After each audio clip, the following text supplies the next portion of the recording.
Hello, my friends, and welcome back.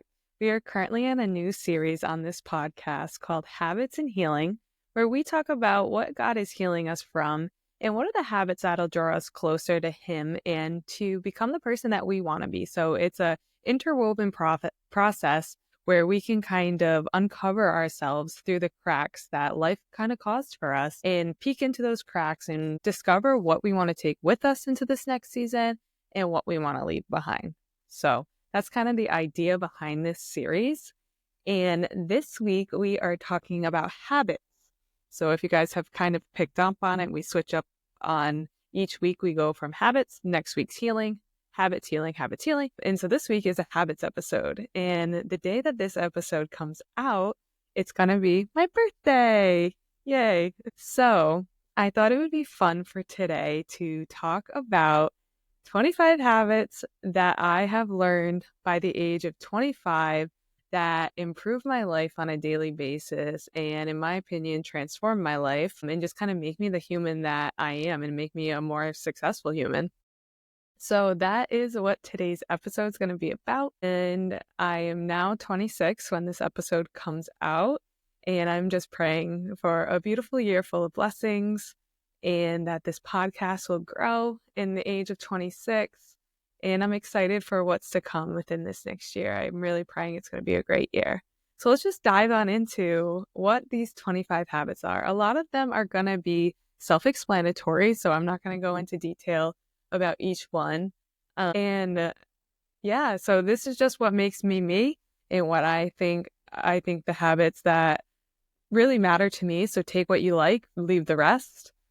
But getting right into it, starting with my morning and nighttime routines. So the first habit I learned by 25 that improves my life is waking up early. I never was an early morning person. This is a new habit that I created this past year that I'm super proud about.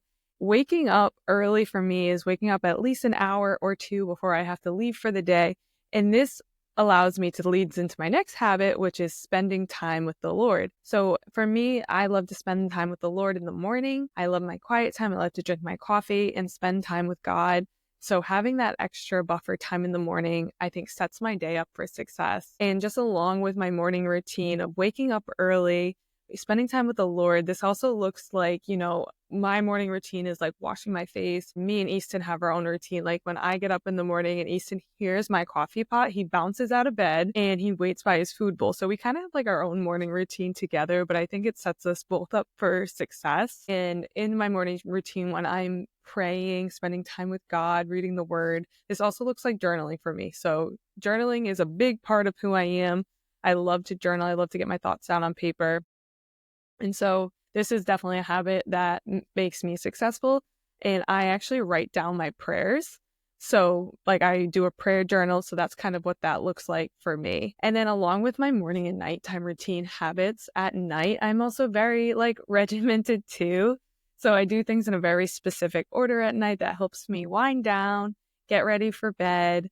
And this looks like washing my face, brushing my teeth, doing my skincare, and then putting my phone on my desk when I sleep at night and plugging it in. And this allows me to not scroll on my phone and just spend extra time on my phone. And so another habit, my fifth habit, is reading before bed. I love to read before bed. I think it helps my brain kind of shut off for the day, helps me not to scroll on something or scroll on my phone. And so those are my morning and nighttime routines. So moving on to the sixth habit I learned by 25 is daily movement. So a lot of actually what I'm talking about in these habits are in my Well 30 challenge, which we're going to launch that again in the new year.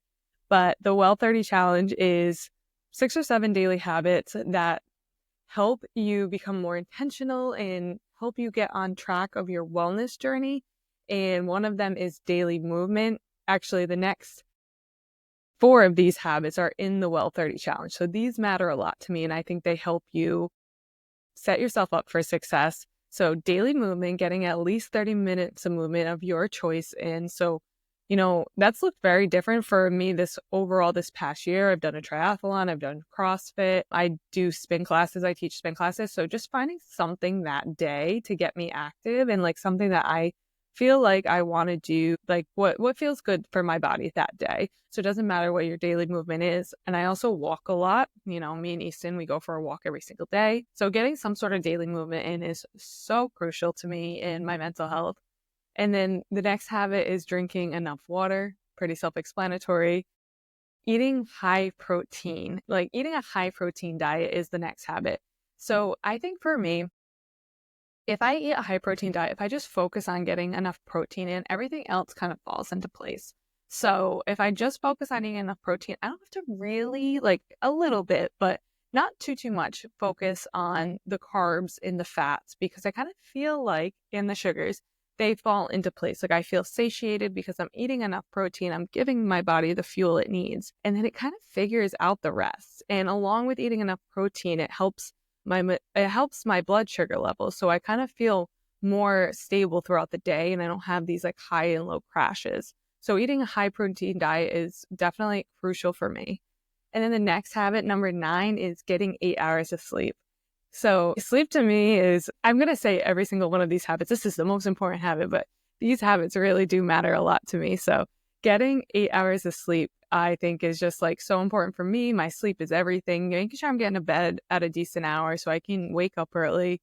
And I think, sleep will it helps a lot. It transcends into a lot of different aspects of your life. And I think it transcends into weight loss, sleep, mental health, being able to be well rested to get that movement in the next day. And so going off of the sleep one, my 10th habit is mouth tape. And some people that I bring this up to, they're just like, girl, like, what's up with that? And they think I'm a little crazy. But I feel like this was a trend on the internet this past year. Mouth tape. I love mouth tape. And I'm going to show you if you're watching the video version right now. So this is my mouth tape looks like. It's literally just a roll of 3mm wound waterproof tape, and you rip off maybe an inch worth, and then you just tape it vertically over your mouth and you sleep with it on. And so you can still breathe out of the corners of your mouth if you need to. But what the benefits are of mouth tape is it helps you sleep with your mouth closed if you are a mouth breather by default. And this allows you to get into a deeper sleep, like breathing through your nose and having a better breathing pattern when you sleep helps you get into a deeper sleep. It also helps so keeping your jaw closed all night long will help with your face and your jawline and also wrinkles. But I don't really do it for the aesthetics part as much as I do it for the deep sleep. The quality of sleep is drastically different. And it's forcing yourself to breathe through your nose. So training yourself. So if there's a night that I go without mouth tape, I can definitely tell the difference of my sleep quality. And yeah, I am a big fan of mouth tape. The next habit is number 11 is reducing alcohol intake. So this past year, I have practiced sober curiosity and I love the benefits that I've reached from it. So I've just felt a little bit convicted by alcohol and just something that is, not serving me as much as it once used to. And it's something that I've just been curious about. What does, living a sober life look like? Or what does living a reduced alcohol life look like? I just feel it's just not something, like I said, that has really served me anymore, and giving it up, I absolutely love it. So it's something I'm going to continue. That's a habit I'm going to continue to practice. And moving on to number 12 on the habits I learned by 25 is not working on Sundays. So my job, I work at a diner 2 days a week while I'm in grad school, and working Sundays would be so beneficial for me and so easy for me, in my schedule. And it's something that would really benefit me financially, I think. But that is a commitment that I made when I kind of started my faith journey 3 years ago, that I wasn't going to work on Sundays. I devote that day to the Lord, and church is my number one priority on Sundays. I will base my entire day around church. So not working on Sundays, even if I'm offered a shift or anything, I will rarely ever pick it up, just because I think, going to church and getting fed sets me up for the week ahead. It sets me up for getting started and putting my priority first. What is my priority, and showing the Lord this is my priority, and I trust you to provide. And like, I'm going to work like the other days of the week, I will figure it out. But like, I want you to know and like my soul to know, like, this is what matters. This is the priority. And like, God will let everything else fall into place. So moving on to my next habit, number 13 is listening to mostly worship music. Sometimes I'll dip into some country music. I grew up listening to country music, but I feel like rarely I'll ever listen to secular music. Mostly I just listen to worship music, and I think this just feeds my brain with the right noise. You could fill your brain with so much. You can, I guess, like unconsciously be listening to things that you don't know how it is affecting you.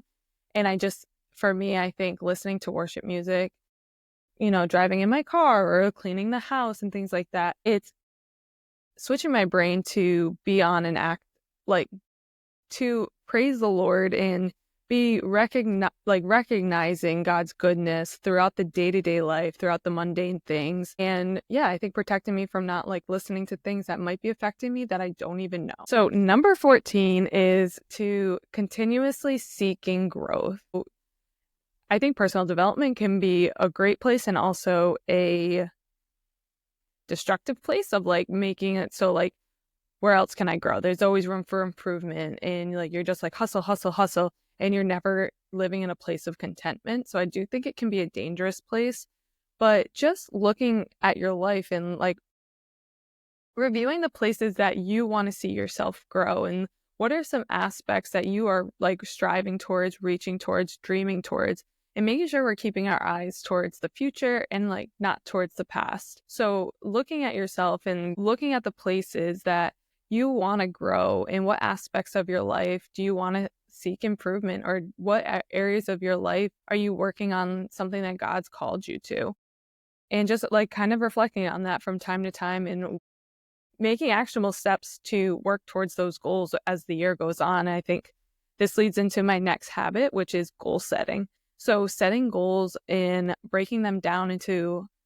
baby milestones that you're reaching for. I think this gives us a sense of achievement, and it gives us a sense of productivity, and that we are moving the needle in a direction that we want to go in.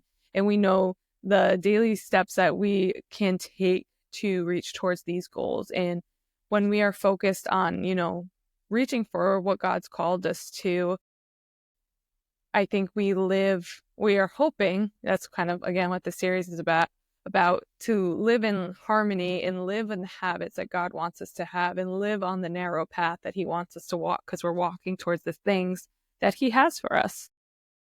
So moving on to number 16 is listening to books or podcasts. So besides listening to worship music, most of the time I'm listening to personal development, self-growth, faith-based podcasts or books. I love to learn, and so this is a way that I can do it in conjunction with something else that I'm doing. So cleaning the house or driving a car, walking east, and how can I attach learning onto that simultaneously? Number 17 is my master to-do list. So in my notes app on my phone, I have a master to-do list, and in it, I have different sections of my life, and it's just a to-do list. So this is a way that I can just write down something that pops into my brain. I could be hanging out with friends. I'm like, my God, I forgot to return that thing at Hobby Lobby. And I can just jump into my notes app, write it down under the life section, and then it's out of my head, out of my mind. Instead of keeping these like mental tabs in my brain, having my master to-do list, chef's kiss. And there's a lot of ways to do this. Like I have Notion, the app, and there's there's to-do lists on there. Like you can get super organized with it. And I do have that for like school and stuff. Like I have like bigger, I guess, to-do lists, or when I'm talking about my goals, like mapping them out smaller. I have those on the Notion app, but just for my everyday like to-do list, I just use my notes app because it's very simple and easily accessible. And I think this goes into my next habit, which is number 18, staying organized. So just, being able to close as many mental tabs as possible. So this also goes into my habit number 19, which is keeping a clean space. So staying organized and keeping a clean space, they matter a lot to me. I think I have a lot going on in my life. I'm a very busy individual, which I love, but staying organized and keeping a clean space helps me stay on task to what are the things that I need to do and not living in a chaotic environment. So just like keeping your space clean, keeping your car clean, and yeah, just keeping things tidy, like both mentally and physically, I think will set you up for the most success. And moving on to number 20, deleting apps off of my phone. So I actually don't have any social media apps on my phone. I have to like search them if I want to go on them. I think this helped me a little bit, kicked me out of the habit of just like mindlessly opening up apps like Facebook, Instagram, TikTok. This way I kind of have to like make a conscious decision to type it in. I wouldn't say that this like completely takes me away from mindlessly scrolling. It's so easy to just like, you kind of get into a new habit of pulling it down and typing it in. I did set timers, like put time limits on my social media apps so that, you know, after 30 minutes a day is up, like that's all I get. But that is something in this next year that I definitely want to even be more mindful about. Like I'm debating, I'm like, which apps like do I want to get rid of? Just really limiting my time on social media. I love social media for this aspect, and I do find a lot of inspirational stuff. I find great quotes on there. I find people that I relate to and things like that. I love that aspect of social media, but there's obviously, as we all know, some detrimental sides of social media that I just want to be super conscious about this next year. So number 21 is nurturing relationships. So this is something I've definitely become more mindful about this past year, is putting good effort into relationships. I've talked about how platonic relationships, like just my girlfriends and stuff, matter a lot to me. And just like any other relationship, pouring into those and watering that grass to see those relationships grow. So being intentional and putting time aside and having intentional conversations with the people that really matter to me, I think it's been such a great growth edge for me because, as you guys know, I've kind of been a relationship person before this. Well, I've shared that before. Maybe you don't know that about me, but I have shared that before. And now consciously, like not getting into another relationship right away, I have had to kind of pour that connection bucket into my friendships. And I think I'm like, wait, like I love this so much. And it's just a whole different kind of nurturing than a relationship because there's no romance in it like that. It's just like a pure type of love. So I think when I do get back into a relationship in the future, like it's going to have benefited me so much of how to intentionally nurture a relationship, even outside of like intimacy or sexual intimacy, or relationship intimacy or anything like romantic. Like there is going to be a way of like nurturing the friendship first before it even builds into anything romantic. And then the next couple are, we're kind of jump around for a second. So the next one, number 22, always bring snacks. If you know me, I always have snacks on me. I always bring a lunch wherever I'm going, even if we're going out for lunch, because God forbid lunch ends up getting canceled and now I'm stranded without food. This has been since my bodybuilding days. I learned to carry a massive lunchbox with me around, and this habit never died. And so I always have some kind of snacks on me, and this just helps me not overdo it when I eat. It keeps me stable throughout the day, and it helps me to not buy food when I'm out, like to unnecessarily buy food when I'm out. Kind of like the saying, we have food at home.